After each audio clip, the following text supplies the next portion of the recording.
그렇다면 이 문제는 어떻게 해결했을까?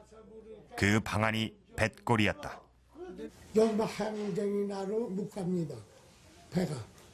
그 배가 잃어버려도 배를 쓰려면 300가마, 400가마씩 와요. 그거를 항상 이렇게 파줘야 되나가지. 하여튼 배가 그 전에 돛담배 있잖아요, 돛담배. 네. 돛담배 그거 그러면 그게 그걸로 빠져나갈 정도지. 배가 다닐 수 있도록 수로를 파내는 뱃골. 그 길이는 보통 100m에서 200m 정도였지만 가장 긴 것은 4km나 됐다. 보통 물이 줄어든 가뭄때나 홍수 뒤에 가래로 파는데 길이가 2 내지 3m, 폭은 20 내지 30m 정도. 사실상 작은 운하였다. 뱃길을 확보하기 위해서도 운하가 필요했던 셈이다. 이러한 수로 개척의 노력을 통해 남한강의 수는 날로 발전해 나갔다.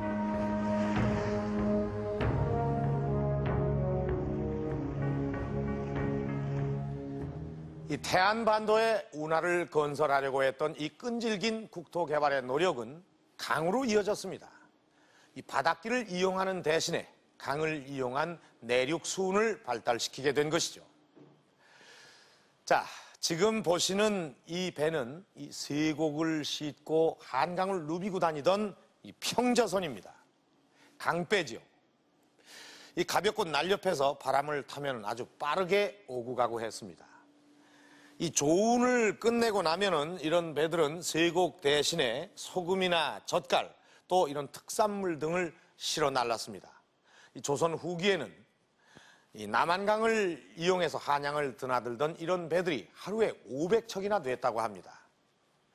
이 운하를 개척하는 그런 노력이 이 내륙 수운을 발달시키게 되고 또 이로 인해서 한강을 중심으로 아주 활발한 상업 활동이 이루어지게 된 것이죠. 그렇다면 이 바닷길을 개척하려는 그 노력은 그만둔 것일까요? 그렇지 않습니다.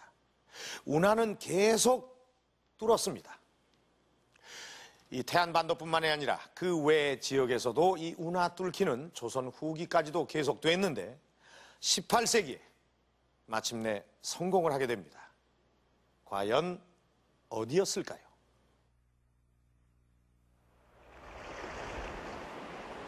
크고 작은 섬과 그 사이로 드러나는 갯벌.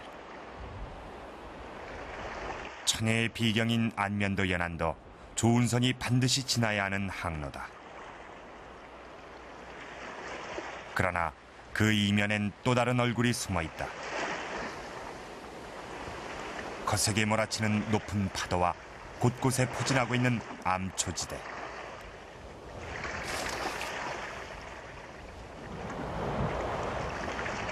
이곳에 조운선이 들어오게 되면 사실상 출구가 막히는 형국이다. 휘몰아치는 파도에 배는 방향을 잃고 실었던 쇠곡은 물속에 빠져 썩어가게 된다. 이 일대를 이 지역 주민들은 쌀썩은여라고 이렇게 이름합니다. 그 쌀썩은여라는 이름은 여기에 배가 들어오게 되면 보다시피 여기에서는 빠져나갈 구멍이 없이 난파되도록 되어 있습니다.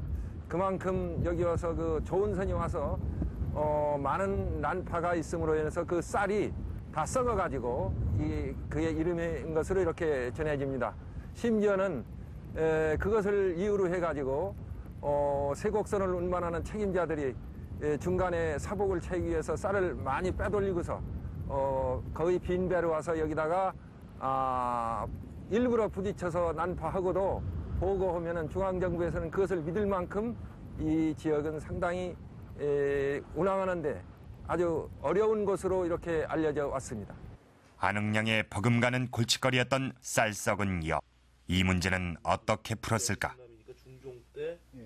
17세기 중반에 그 일대 지명이 달라지는 것이다. 숙종실록엔 안면곶. 그러나 40여 년 후엔 안면도로 기록돼 있다.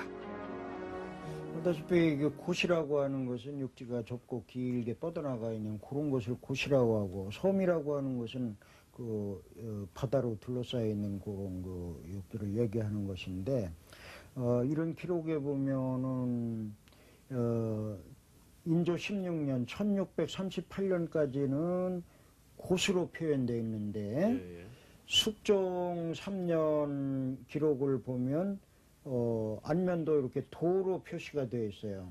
그렇다고 한다면 인조 16년인 1638년에서 숙종 3년인 1677년 요 사이에 곳에서 도로 변하지 않았을까, 말하자면 뚫어서 섬으로 만들지 않았을까, 이렇게 추측이 됩니다. 그렇다면 과연 어디를 뚫었을까? 이문종 교수가 지목하는 곳은 지금의 안면대교. 바로 여기가 그 증거란 것이다. 절벽 표면의 암석들이 인위적으로 절교된 모습을 띠고 있다. 경사가 완만한 인근 지역과 뚜렷이 구분될 뿐 아니라 지명 또한 특이하다. 이 지역에 사는 현지의 분들은 이것을 목탄개, 판목개, 구랑포 등 여러 가지로 불리고 있습니다. 이러한 그 지명은 모두가 이곳을 굴착했다는 내용의 징표입니다. 따라서 이 안민도는 옛날에 섬이 아니고 육지였을 가능성이 높은 것을 모두 뜻하는 것이라고 생각합니다. 그렇다면 주변 지역에서 바닷물들이 밀려 들어왔을 텐데 어떻게 작업이 가능했을까? 서로 200m나 벌어진 양측의 연안 사이를 그것도 20m 이상의 깊이로 암석을 파내는 작업이 가능했을까?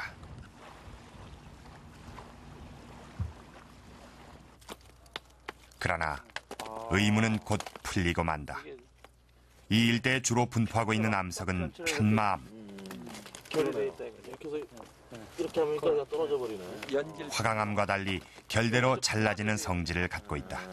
그러니까 풍화 안 되면은 안 된 상태로 보면 요런 이 틈에 이렇게 껴가지고 정이나 이런 거를 쪼면은 그냥 떨어져 나간다 이거죠. 그렇죠. 요 틈에다가 이렇게 끼워가지고. 그렇다면 작업은 훨씬 수월했을 것이다.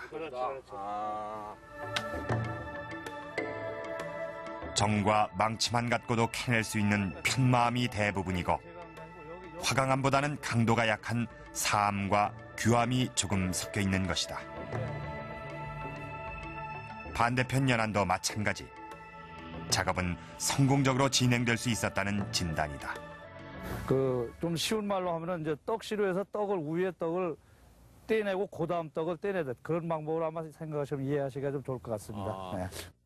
그런 식으로 했다면 이 물때가 맞춰가지고도 어느 정도 진척이 가능했을 거예요. 예, 그래서 이제 사실 수중에 들어가는 것도 시간적으로 봐서 이제 최저 간조 때 얼마만큼 작업을 했을지 모르겠는데 한 2-3시간 정도는 수심 어느 정도 유지할 수 있는 선까지는 아마 작업이 가능했을 것으로 좀 추측이 가능합니다. 성과도 어느 정도 예, 성과도 어느 정도 있을 것 같습니다.